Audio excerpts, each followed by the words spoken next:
The nation's economy grew just 0.7% last quarter, less than what was expected and the slowest rate in 3 years. But it was greeted with a collective yawn by investors. Why? The main reason is a slow growth rate for the quarter was expected. Earlier this month, economists at the Atlanta Federal Reserve had projected a growth rate of just 0.4%. In addition, a big pickup is expected for the next 3 quarters of 2017. The 61 economists surveyed in early April by the Wall Street Journal expected quarterly growth to average 2.6% for the 3 remaining quarters of 2017. Also, government economists are sharpening their pencils because first quarter growth has been consistently low. Since 2010, the average first quarter growth rate has been over 1% less than each of the other quarters of the year.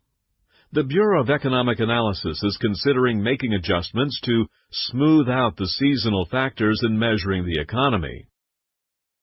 The 4 cylinders driving the economy are shown here, and the main driver, personal consumption, dropped sharply. While personal consumption expenditures account for 70% of U.S. economic activity, the sharp drop is not cause for alarm. The sharp drop in consumer spending was mostly attributable to a decline in vehicle sales, and auto sales are merely reverting to their long-term mean.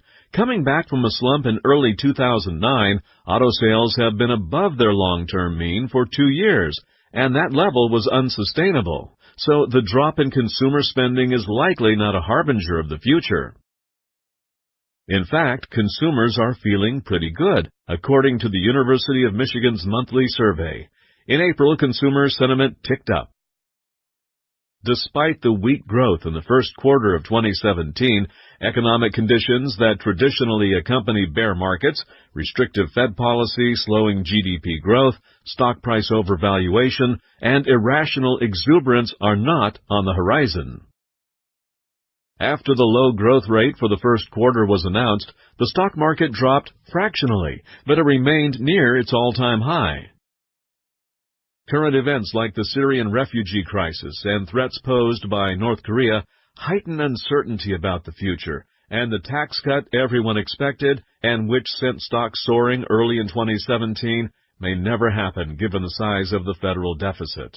So, it is prudent to expect a 10 or 15% drop in stock prices at any time, while keeping in mind that the near-term direction of the stock market is highly unpredictable.